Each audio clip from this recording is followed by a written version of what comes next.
สวัสดีครับในคลิปนี้ก็พาทุกคนมาซ่อมประตูอัตโนมัติกันนะครับก็จะเป็นในส่วนของ Outer Door นะครับหรือว่าประตูที่เราเดินเข้าเดินออกที่เซเว่นนะครับเซเว่นอีเลฟเว่นโดยประมาณนี้นะครับก็ในส่วนที่ผมรับผิดชอบในสายงานที่ตัวเองดูแลนะครับก็ได้ออกไปตรวจซ่อมนะครับก็ไปพบปัญหาก็คือได้รับรายงานว่าเจ้าตัวเนี้ยนะครับประตูเนี่ยอัตโนมัตินี่ไม่เลื่อนไม่เปิดไม่อะไรเลยนะครับก็เลยไปตรวจสอบพอไปตรวจสอบเสร็จก็พบว่าเจ้าตัวกล่องคอนโทรลหรือว่าชุดนี้แหละครับทั้งชุดเนี่ยไม่ทำงานนะครับก็ในเบื้องต้นเนี่ยเราก็จะมาตรวจสอบในส่วนของเอาพุตกันนะครับเอาพุตนี่ที่ผมตรวจซ่อมที่หน้างานนี่เขาก็จะบอกว่ามีเอาพุตอยู่ประมาณ12โวลต์24โวลต์นะครับโดยประมาณนี้นะครับตัวนี้จะผลิตแรงดันออกมาประมาณ12โวลต์24โวลต์โดยประมาณนี้นะครับแล้วก็ส่งไปเลี้ยงเซ็นเซอร์อะไรต่างๆก็ปรากฏว่าเช็คในเบื้องต้นนี้ไม่มีนะครับไม่มีก็เลยต้องถอดออกมาตัวนี้ค่อนข้างจะราคาสูงมากนะครับแล้วก็ติดต่อไปที่บริษัทนี้ไม่มีจำหน่ายแล้วนะครับอาจจะต้องใช้รุ่นใหม่ซึ่งถ้าใช้รุ่นใหม่คราวนี้ก็จะมีข้อแม้ว่ารุ่นนี้ก็อาจจะไม่รองรับนะครับถ้าเอารุ่นใหม่อาจจะไม่รองรับเซ็นเซอร์อะไรต่างๆก็อาจจะต้องเปลี่ยนทั้งรุ่นไปเลยนะครับซึ่งถ้าเปลี่ยนทั้งรุ่นนี้ราคาหลายหมื่นมากนะครับประมาณ3 4 5หมื่นอะไรประมาณนี้ก็แล้วแต่รุ่นแล้วแต่คุณภาพนะครับ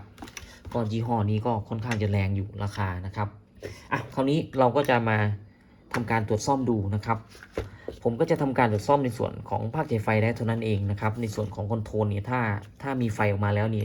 สั่งงานอะไรไม่ได้ต่างๆตรงนี้เราก็หมดสิทธิ์ที่จะซ่อมครับมันเราก็มีขอบเขตในการซ่อมของเราว่าซ่อมได้มากน้อยเท่าไหร่นะครับก็ตรวจสอบในเบื้องต้นก็คือเราจ่ายไฟเข้ามานะครับจ่ายไฟเข้ามาแล้วนี่เขาจะต้องส่งแรงดันออกมานะครับออกมาไปเลี้ยงที่ตัวเซ็นเซอร์หรือไม่ก็น่าจะมี LED แสดงสถานะอะไรตรงนี้บอกนะครับว่าไฟติดไม่ติดอะไรประมาณนี้นะครับก็ตรวจสอบไม่มีนะครับก็เดี๋ยวเรามาแกะออกมานะครับแกะออกมาแล้วมาทำการศึกษาหลักการทำงานของเขาก่อนนะครับว่าเราจะมีแนวทางการตรวจซ่อมยังไงดูยังไงจะซ่อมได้ไม่ได้อะไรยังไงนะครับแกะออกมาเรียบร้อยแล้วนะครับคราวนี้เราก็มาดูส่วนประกอบกันนะครับก็มีทั้งหมดอยู่3บอร์ดนะครับบอร์ดแรกเนี่ยเป็นชุดภาคจ่ายไฟหรือว่า power supply นะครับหรือว่าเราจะเรียกเป็น switching ก็ได้ประมาณนี้นะตรงนี้ก็จะมีไฟเข้ามา220โวลต์นะครับแล้วก็ผ่านชุดไลน์ฟิลเตอร์นะครับผ่านเสร็จแล้วเนี่ยก็จะมาเรียงกระแสด้วยวงจรบิดนะครับไดโอดบิดตัวนี้นะจากนั้นก็จะเก็บประจุในส่วนของไฟกระแสตรง DC นะครับประมาณสัก310โวลต์โดยประมาณนี้นะครับจากนั้นก็จะเข้าในส่วนของภาคสวิตชิ่งนะครับก็คือชุดนี้นะชุดนี้ก็จะเป็น IC นะครับ IC กำเนิดสัญญาณพันธุ์ PWM นะครับเพื่อควบคุมให้เจ้าตัวน่าจะเป็น MOSFET ตัวนี้ทำการสวิตช์แรงดันไฟกระแสตรง300กว่าโวลต์ชุดนี้ครับให้ผ่านมาที่หม้อแปลงสวิตชิ่งตัวนี้นะตัวนี้เป็นหม้อแปลงความถี่สูงนะครับหม้อแปลงตัวนี้เมื่อเกิดการสวิตชิ่งเรียบร้อยแล้วเนี่ยไฟ300กว่าโวลต์นี่ก็จะส่งผ่านมาด้านนี้นะครับส่งผ่านมาเป็นไฟ300โวลต์ไหมไม่ได้เป็นไฟ300โวลต์นะครับไฟ300โวลต์นี่จะครบวงจรในส่วนของด้านนี้นะครับด้านไฟเข้าด้านนี้นะเมื่อครบวงจรแล้วเนี่ยเขาจะเกิดการเหนี่ยวนำครับเกิดแรงดันเกิดกระแสขึ้นมาเกิดการเหนี่ยวนำเอาง่ายๆว่าเมื่อชุดนี้ทำงานได้เรียบร้อยเนี่ยแรงดันก็จะโผล่มาด้านนี้นะครับมีแรงดันไฟออกมาจะมากจะน้อยคราวนี้ขึ้นอยู่กับการพันหม้อแปลงด้านขาออกตรงนี้นะครับไฟตรงนี้เข้า300โวลต์กระแสตรงนะครับไฟออกจากตรงนี้ก็จะต้องออกเป็นกระแสสลับนะครับเพราะว่าเป็นการเหนี่ยวนำออกมาจะเป็นกระแสสลับเท่าไหร่คราวนี้กระแสสลับเท่าไหร่เราวัดไม่ได้เราไม่ได้รู้เราไม่ได้วัดตรงนี้นะครับแต่ว่าเมื่อผ่านไดโอด2ตัวนี้ออกมาแล้วจะได้แรงดันไฟ24โวลต์ครับจะได้แรงดันไฟ20โวลต์ผมรู้ได้ไงเขาก็เขียนบอกตรงนี้ว่าเป็น24โวลต์โดยประมาณนี้นะครับเราก็ต้องดูศึกษารายละเอียดทั่วไปนะครับเนี่ยออกเป็น24โวลต์ตอนด้านนี้นะครับเขาอาจจะพันออกเท่าไหร่เราไม่ทราบอาจจะเป็น12โวลต์12 อะไรอย่างนี้ก็ได้นะครับแต่เราไม่ได้ใส่ใจว่ากระแสสลับตรงนี้ออกเท่าไหร่แต่เรามาดูตรงนี้ว่าต้องออกตรงนี้ต้องวัดได้24โวลต์โดยประมาณนี้24 ถึง 25โวลต์โดยผ่านไดโอดตัวนี้พอได้ไฟชุดหลักนะครับชุดนี้แสดงว่าชุดนี้ทำไฟออกมาแค่ชุดเดียวก็คือ24โวลต์นะครับแต่สายนี้ไม่แน่ใจว่าสายอะไรก็แล้วแต่เขานะครับก็เอาหลักๆก่อนเป็น24โวลต์เมื่อไฟ24โวลต์ได้มาแล้วเนี่ยเขาก็จะส่งมาที่ชุดควบคุมครับชุดคอนโทรลอะไรก็ว่าไปเนี่ยชุดนี้นะชุดคอนโทรลจริงๆน่าจะเป็นชุดนี้นะครับตัวนี้น่าจะเป็น MCU นะครับเป็น IC ที่เขียนโปรแกรมมา ควบคุมให้เปิดปิดประตูอะไรต่างๆพอตัวนี้เป็นตัวสั่งงานสั่งอะไรคราวนี้เขาก็จะสั่งให้มอเตอร์ทำงานครับตัวมอเตอร์ก็คือตัวไดครับตัวนี้น่าจะเป็นชุดไดมอเตอร์เป็นมอเตอร์บัตเลตนะครับเป็นบัตเลตมอเตอร์นะเขาก็จะส่งคำสั่งออกมาประมาณ0โวลต์5โวลต์นะครับเป็น MCU นะ MCU จะทำงานที่ประมาณสัก5โวลต์12โวลต์ 3.3 โวลต์ก็แล้วแต่ออกแบบมาไอ้ไฟ3โวลต์5โวลต์ตรงนี้นะครับที่เป็นสายคอนโทรลส่งมาไอ้3โวลต์5โวลต์ก็จะส่งผ่าน IC ได1 2 3นะครับตัวนี้น่าจะเป็นลักษณะเป็น3เฟสนะครับเป็น3เฟสนะเป็นบัตเลตมอเตอร์3เฟสก็จะสั่งให้คอนโทรลแกนมอเตอร์นะครับประมาณนี้นะก็ชุดนี้นะครับก็คราวนี้ตรงนี้ทำงานได้ยังไงตรงนี้ก็อาจจะต้องทำงานใช้12โวลต์ใช้5โวลต์ก็ต้องมีการแปลงอีกนะครับก็จะมี IC นะครับ IC 7812 7805ตรงนี้ครับตรงนี้ผมไม่แน่ใจไม่ได้ดูว่าเป็น IC อะไรนะครับก็โดยรวมๆจะประมาณนี้ครับประมาณนี้นะอันนี้คือการศึกษาหลักการนะครับศึกษาหลักการแล้วก็แยกส่วนประกอบต่างๆของบอร์ดก่อนว่าแต่ละบอร์ดนี่เราจะซ่อมยังไงนะครับสมมุติว่าผมซ่อมภาคใหญ่ไฟได้แล้วเกิดบอร์ดตัวนี้สั่งงานไหมถ้าเกิดเขาสั่งงานแต่มอเตอร์ไม่หมุนเราก็ต้องมาชุดนี้ครับแต่ถ้าไม่สั่งงานก็ต้องมาดูบอร์ดนี้ซึ่งก็ค่อนข้างจะซ่อมไม่ได้หรอกก็น่าจะยากนะครับสมมุติว่าบอร์ดนี้ไม่พังนะส่วนมากเขาก็ใช้ไฟต่ำๆครับใช้ไฟ5โวลต์12โวลต์หรือ 3.3 โวลต์ไฟต่ำเขาก็จะไม่พังจะพังยากแต่ตัวนี้ก็พังง่ายขึ้นนะครับตัวนี้ก็พังง่ายขึ้นมาอีกลำดับหนึ่งเพราะว่าเขาใช้ไฟสูงขึ้นสูงยังไงก็ประมาณ24โวลต์เขาเอา24โวลต์มาแปลงครับมาอัพไฟขึ้นเป็นไฟกระแสเป็นไฟ3เฟสนะเป็นกระแสตรงเรานี่แหละหรืออาจจะเป็นกระแสหลับก็ได้ก็แล้วแต่นะครับก็สั่งคอนโทรลมอเตอร์ไปโอเคคราวนี้สิ่งที่เราจะต้องตรวจสอบครับเราต้องตรวจสอบเจ้าแผงนี้นะครับแผงนี้นะโดยการปล่อยไฟ220โวลต์เข้ามาพอปล่อยเข้ามาเสร็จเนี่ยเจ้าตัวคอนโทรลนี่ก็น่าจะมีสัญลักษณ์มีแรงดันมีอะไรมีไฟบอกหรือไม่ก็ต้องมีเสียงรีเลย์ทำงานปิ๊กปักไปนะครับก็เดี๋ยวเราตรวจสอบกันครับคราวนี้ผมก็จะปล่อยไฟ220โวลต์เข้ามาที่สายตรงนี้ก่อนนะครับแล้วก็ดูก่อนว่าเขาทำงานไหมนะครับโอเคครับตอนนี้ผมต่อไฟเรียบร้อยนะครับ AC line เข้ามาด้านนี้นะครับแล้วก็เปิดเลยนะครับ3 2 1เปิดเรียบร้อยก็ไม่ได้ยินเสียงรีเลย์ทำงานนะครับแล้วก็ในส่วนของคอนโทรลตรงนี้นะครับก็เงียบนะกดอะไรก็ไม่ติดนะครับเราก็ตรวจสอบว่าไฟเข้าไหมคราวนี้ลองดูในเบื้องต้นนะครับ AC นะครับไฟ AC ตรงนี้นะเข้าไหมนะครับไฟเข้านะครับไฟเข้าแล้วผ่านฟิลไหมนะครับฟิลก็ไม่ได้ขาดอะไรนะครับประมาณนี้นะในเบื้องต้นเราเช็คเบื้องต้นเท่านี้ก่อนนะครับว่าคือผมตรวจสอบให้ดูว่าโอเคระบบเขาทำงานไม่ได้นะครับก็ตรวจสอบแล้วก็ไม่มีแรงดันออกมาตรงนี้นะครับแรงดันที่จะออกมาด้านนี้นะลองดูครับมีบวกมีลบไหมเนี่ยไม่มีอะไรออกมานะครับอันนี้ลบอันนี้บวกนะน่าจะยังไงก็ไม่มีนะครับถ้ามีก็ต้องมีไฟ24โวลต์ออกมาปิดก่อนครับคราวนี้ปิดเสร็จแล้วคราวนี้เราต้องตรวจสอบอย่างนี้ครับ1เราต้องมาไล่ดูว่าสวิตชิ่งนี่ทำงานได้ไหมใช้เบอร์อะไรนะครับแล้วก็ตอนนี้เรารู้แล้วว่าในส่วนนี้นะครับตอนนี้เรารู้คร่าวๆแล้วว่าในส่วนนี้ใช้ไฟ25โวลต์นะครับ24โวลต์นะเนี่ยเขาใช้ไฟ24โวลต์เราก็เอาไฟ24โวลต์มาป้อนตรงนี้ได้เลยป้อนเอาพุทนะครับเพื่อตรวจสอบชุดนี้ก่อนว่าเขาทำงานได้ไหมมีการช็อตโหลดตรงนี้ไหมเป็นไปได้ว่าถ้าสมมุติตัวนี้ช็อตครับ24โวลต์ช็อตนี่เขาอาจจะดึงไฟสวิตชิ่งนี้ลงครับไม่ให้สวิตชิ่งนี้ทำงานได้มันเรามีแหล่งจ่ายไฟสวิตชิ่งนี้เราก็จ่ายเข้ามาทดสอบเอาพุทก่อนทดสอบโหลดก่อนว่าใช้งานได้ไหมนะครับก็เป็นไปได้ว่าจริงๆเขาเอาไฟ24มาเลี้ยงวงจรชุดนี้แล้วก็ไฟเมนหลัก24โวลต์นี่น่าจะมาเลี้ยงชุดคอนโทรลตรงนี้ด้วยคอนโทรลมอเตอร์ตรงนี้ด้วยนะครับชุดไดมอเตอร์นะก็จะประมาณนี้หลักการนะครับเดี๋ยวผมต่อไฟบวกกับลบตรงนี้นะครับเราก็ต่อไฟกันเลยนะครับลองดูนะตอนนี้เอาปลั๊กออกนะครับก็ตรงนี้น่าจะเป็นบวกนะครับเนี่ยตรงนี้เป็นบวกตรงนี้น่าจะเป็นลบเพราะว่ามีคล่อมสีตรงนี้อยู่นะครับเราก็ไล่วงจรเข้าไปนะครับเนี่ยเขาจะมี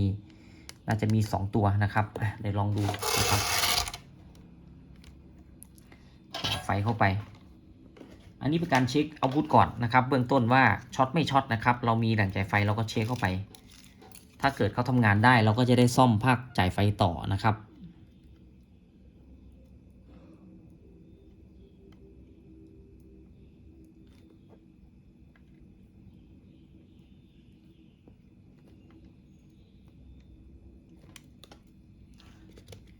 องไล่ดูนะครับตรงนี้เป็นบวกตรงนี้น่าจะเป็นบวกนะครับผมไล่วงจรในเบื้องต้นนิดนึงนะครับตรงนี้เป็นบวกนะจะจ่ายบวกเข้าไปตรงนี้จะเป็นลบนะครับ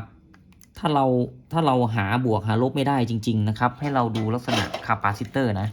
คาปาซิเตอร์ตัวนี้นะครับมีบวกมีลบนะเราก็เทียบไล่วงจรดูนะครับซึ่งขั้วลบอยู่ด้านนี้นะครับลบอยู่ด้านนี้ก็อยู่ด้านล่างก็คือไอ้ตัวสีเขียวขั้วบวกครับขั้วบวกเข้ามาปิ้นด้านบนลองดูครับจ่ายบวกกับลบเข้าไปแล้วก็จ่ายบวกกับลบเข้าไป24โวลต์25โวลต์นะครับอันนี้บวกนะเอาตามสีนะครับผมจ่ายเข้าไปแล้วนะลองดูครับคราวนี้จ่ายบวกจ่ายลบเข้าไป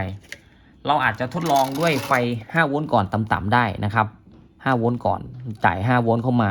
แล้ว5โวลต์เขาช็อตไหมสวิตชิ่งเราช็อตไหมนะครับถ้าไม่ช็อตเราก็จ่าย24โวลต์เข้ามาเพราะตรงนี้เขาเขียนว่า24โวลต์นะเนี่ยประมาณนี้24โวลต์ผมก็จ่าย24โวลต์เข้าไปนะครับลองดูนะครับเปิดสวิตชิ่งก่อนตอนนี้ผมจ่ายเข้ามาที่24โวลต์นะเราดูนะครับ3 2 1ผมได้ยินเสียงดีเลย์ทำงานติ๊กหนึ่งติ๊กเล็กๆนะครับก็แสดงว่าชุดนี้เขาทำงานได้ในเบื้องต้นนะคราวนี้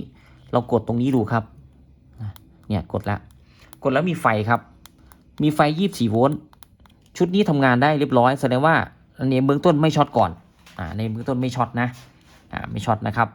เขาอาจจะช็อตก็เป็นได้หมายความว่า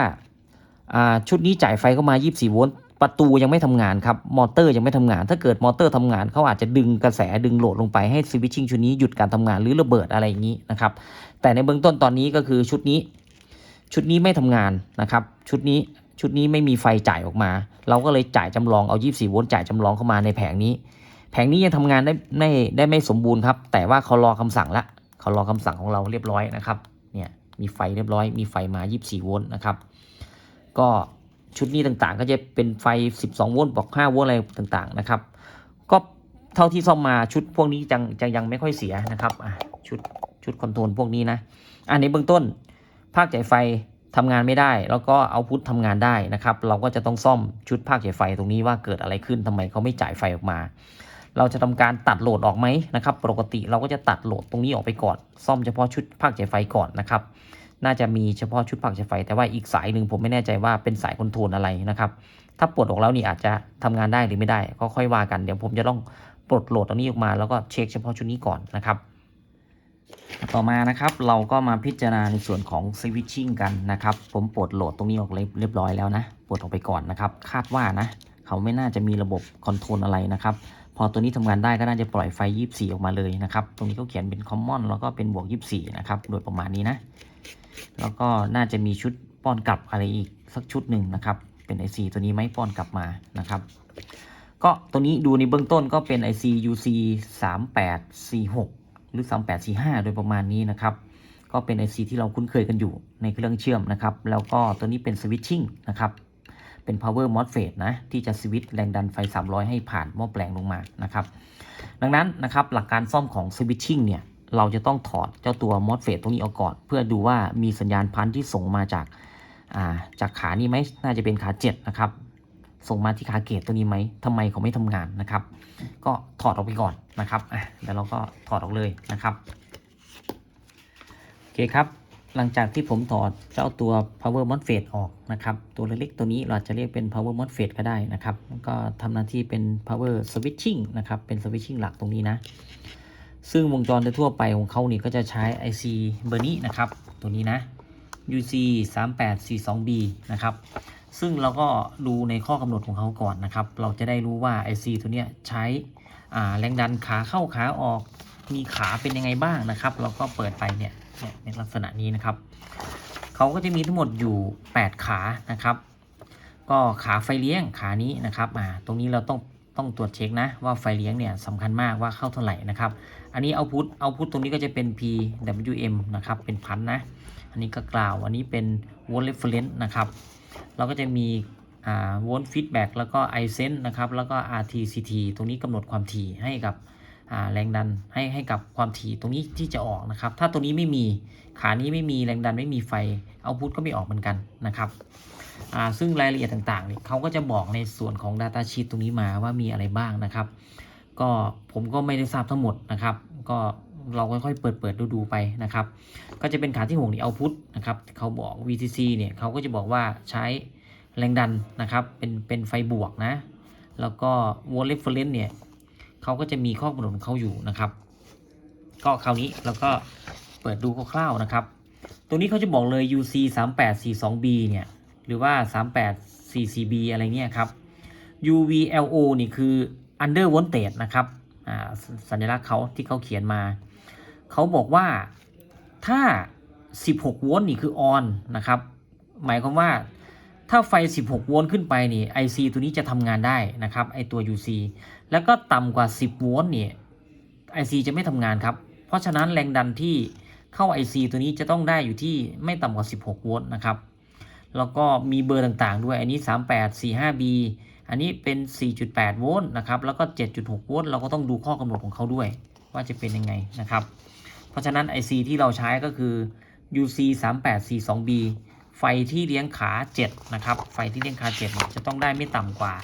16 โวลต์นะครับเราก็ต้องตรวจสอบไปเรื่อยๆนะครับเราดูนะก็จะมีในส่วนนี้นะครับเนี่ยในส่วนนี้ที่เปิดเข้ามาพอดีผมเจอนะนี่ 3842B 3844เนี่ยเขาบอกว่า V on คือเขาจะทำงานได้ไอตัว VCC เนี่ยจะต้องมี16โวลต์นะครับแล้วก็10โวลต์ถ้าคือ10โวลต์เนี่ยถ้าต่ำจาก16ลงมาถึง10โวลต์ก็แสดงว่าหยุดการทำงานก็คือ V off ครับตรงนี้นะครับ IC เบอร์นี้เราจะตรวจสอบไม่ยากครับตรวจสอบไม่ยากเลยเพราะผมเคยซ่อมเครื่องเชื่อมนี่ผมก็จะเอาไฟมาป้อนโดยตรงนี้นะครับถ้าเป็นเบอร์อื่นก็จะป้อนประมาณสัก10โวลต์ถ้าแสดงว่าเบอร์นี้เราก็ป้อนสัก16โวลต์ครับ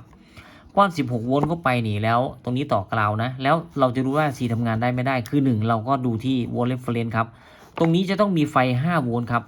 ถ้า IC ทำงานได้ลำดับแรกเนี่ยตรงนี้ต้องมีไฟ5โวลต์เมื่อป้อนไฟเข้ามา IC ตัวนี้ต้องมี5โวลต์นะครับถ้าไม่มี5โวลต์ก็แสดงว่า1ไฟเลี้ยงต่ำนะครับไฟเลี้ยงต่ำ2 IC เขาเสียเองโดยประมาณนี้นะครับเดี๋ยวเราก็ตรวจสอบนะครับส่วนที่เราจะตรวจสอบในเบื้องต้นครับคราวนี้เราก็ตรวจสอบพวกตัวไดโอดนี่ครับไดโอด 1N4118 แล้วก็ตัวนี้น่าจะเป็นซีเนอร์ว่าช็อตไหมนะครับส่วน R นี่เรายังไม่ได้ตรวจสอบอาจจะมี R ไม่ R ไม่อะไรอย่างนี้ก็ได้นะครับหรือว่าเขาอาจจะความคลาดเคลื่อนของ R เพิ่มขึ้นอันนี้ก็จะตรวจสอบยาก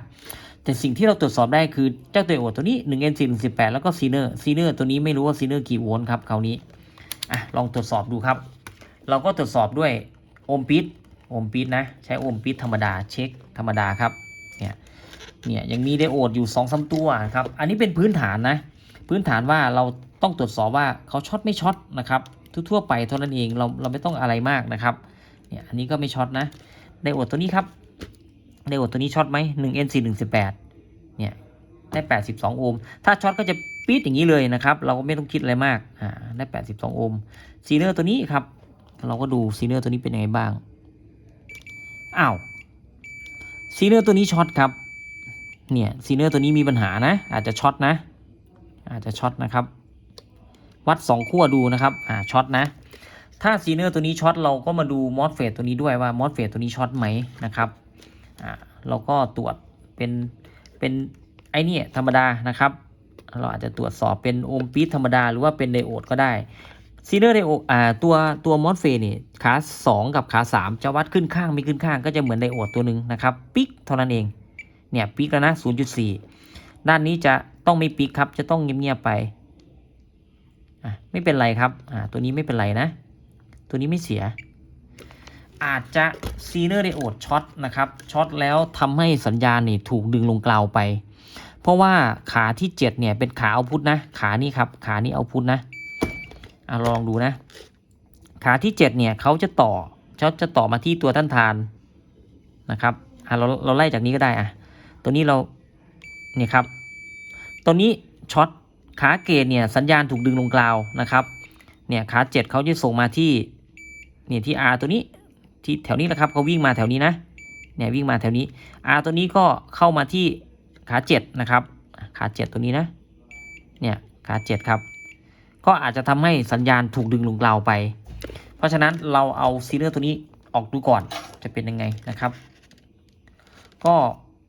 บางทีเราก็จะพึ่งไปดูว่า IC เสียไม่เสียนะครับเราก็ตรวจเช็คคร่าวๆทั่วๆไปก่อนนะครับลองดูก่อนนะผมเอาซีเนอร์ออกแล้วนะช็อตไหมนะครับลองเช็คดูคราวนี้เขาอาจจะเสียเล็กๆน้อยๆครับไม่อาจจะไม่มีปัญหาอะไรมากหรืออย่างมากเราก็เปลี่ยน IC ตัวนี้ไปด้วยนะครับลองเช็คดูเช็คตรงนี้ดูก่อนนะไม่ขึ้นนะเนี่ยไม่ขึ้นอะไรนะครับไม่ช็อตนะแล้วซีเนอร์ตัวนี้ครับแน่นอนชัดเจนเนี่ยช็อตนะครับปัญหาตามมาคือซีเนอร์ใช้ค่าเท่าไหร่คราวนี้นี่แหละครับปัญหานะ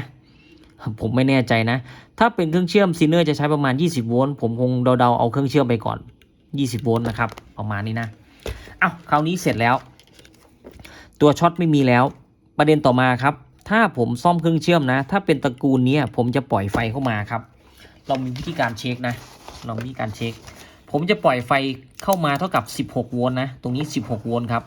16โวลต์เสร็จเนี่ยแล้วเราก็เข้ากราวตรงนี้นะครับปล่อยเข้ามา16โวลต์แล้วเราดูว่านี้มีไฟออกไหม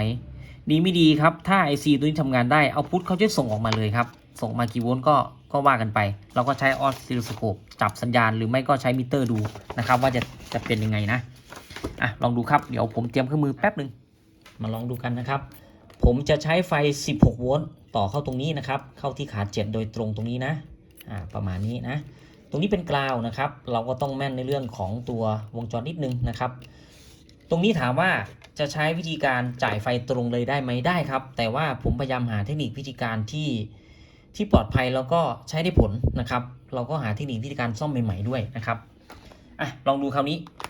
กราวจริงไหมนะครับขา5เขาจะลงกราวนะครับซึ่งลงกราวก็จะลงตรงนี้นะครับปี๊ดตรงนี้นะขา7ครับขา7เขาจะต่อรับไฟ300โวลต์มาจาก R ตัวนี้นะครับโอเคเรียบร้อยนะคราวนี้เปิดครับเปิดได้เลยนะ16โวลต์นะ3 2 1เปิดเรียบร้อยนะครับเปิดเสร็จแล้วลองตรวจสอบไฟดูครับว่าไฟได้ไหม16โวลต์กราวตรงนี้นะครับแล้วก็ขานี้ขา7นะครับ16โวลต์แล้วนะไฟมา16โวลต์นะครับ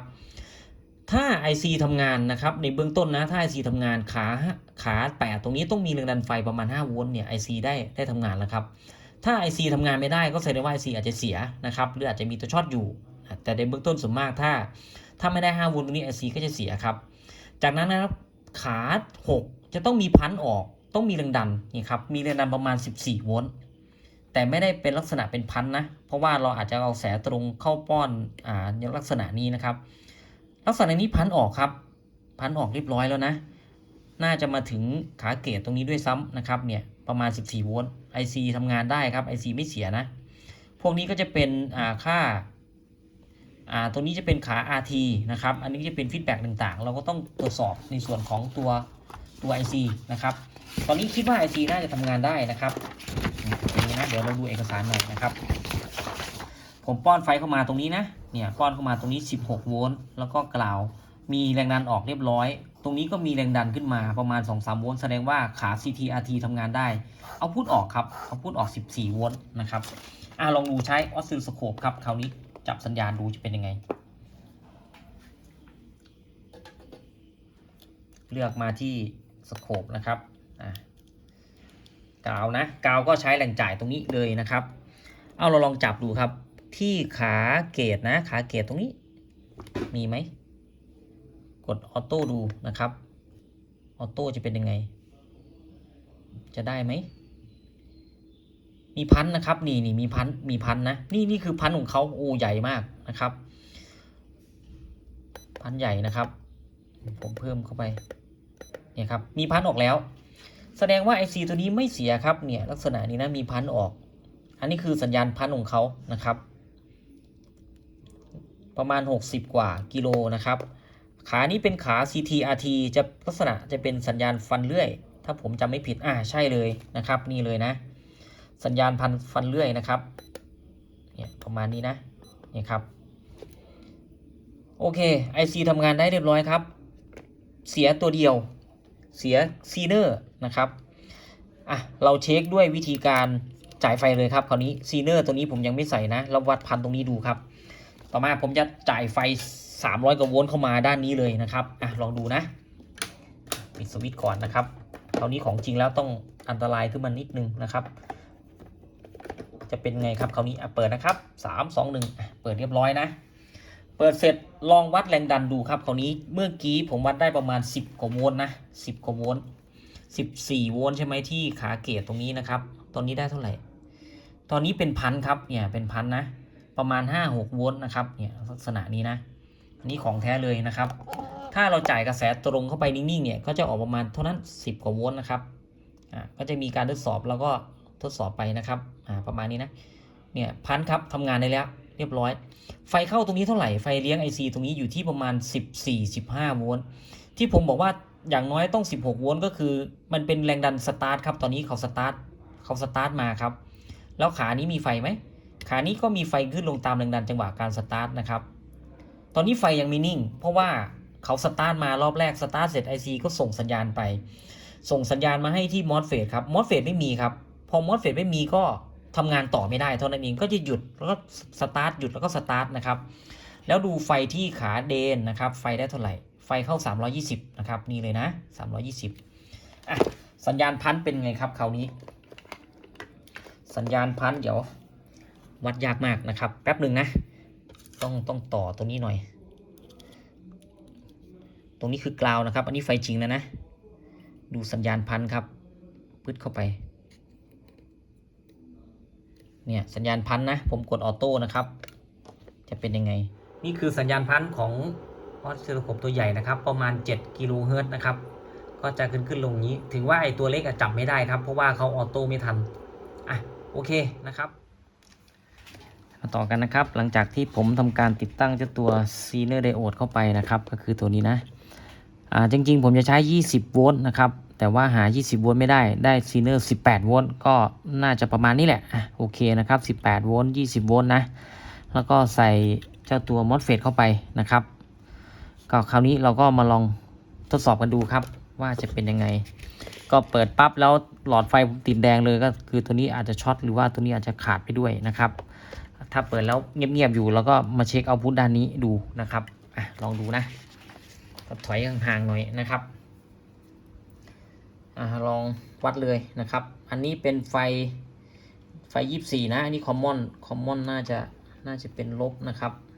เนี่ยประมาณนี้นะใส่เข้ามานะครับลุ้นกันครับลุ้นกัน3 2 1ติดนะครับติดแล้วนะนี่ครับได้24 โวลต์ออกมาเรียบร้อยนะครับไม่มีปัญหาอะไรนะครับอันนี้เท่าไหร่อันนี้ไม่มีนะครับแล้วก็โอเคนะครับปิดก่อนนะใช้งานได้แล้วนะครับก็เสียแค่ซีเนอร์ไป1 ตัวเท่านั้นเองนะครับก็ถ้าซ่อมไม่ได้นี่หมดเป็นหมื่นแน่นะครับเพราะว่ารุ่นนี้ก็ไม่มีแล้วก็ต้องซื้อรุ่นใหม่ไปหรือว่าจะกี่พันก็ไม่รู้ครับอย่างน้อยก็ไม่ต่ำกว่า 5,000-7,000 ถามบริษัทเขานะครับบริษัทนี่ค่าเดินทางของเขานี่เขาคิดออกมาครั้งละ2,000ค่าเซอร์วิสก่อน 2,000 แล้วก็ค่าน้ำมันนี่ตามระยะทางซ่อมได้ไม่ได้ไม่รู้นะครับแต่ว่ามาถึงแล้วนี่ขอ 2,000 ก่อนแล้วก็ค่าน้ำมันด้วยค่าอะไรต่างหากนะครับตัวนี้โทรถามบริษัทผู้จำหน่ายก็ไม่มีนะก็คงจะต้องเป็นรุ่นอื่นไปนะครับก็โอเคซ่อมได้นะครับเดี๋ยวผมก็จะประกอบเข้าไปให้ทุกอย่างเข้าที่เข้าทางนะครับก็ตอนนี้ตามนี้จริงๆนะครับออก24 โวลต์ก็ตามนี้นะครับก็ลองทดลองดูนะครับประกอบแล้วจะเป็นยังไงนะโอเคครับก่อนประกอบรอบสุดท้ายนะครับก็มาทดสอบกันอีกสักรอบหนึ่งนะครับตอนนั้นผมใช้แรงจ่ายไฟนอกนะครับ24 โวลต์ป้อนตรงนี้นะครับพอป้อนเสร็จครู่หนึ่งนะครับก็จะได้ยินเสียงดีเลย์แล้วก็กดตรงนี้ติดนะครับตอนนี้ก็เดี๋ยวลองดูนะจะเป็นยังไงนะครับเปิดเลยนะ3 2 1เปิดแล้วก็ได้ยินเสียงดีเลย์นะครับแล้วก็กดตรงนี้ครับคราวนี้กดตรงนี้จะติดไหมถ้าติดก็โอเคนะครับเรียบร้อยละถือว่าน่าจะใช้การได้ระดับหนึ่งนะครับประมาณนี้นะครับผมก็จะประกอบเสร็จแล้วก็ไปติดตั้งหน้างานกันครับ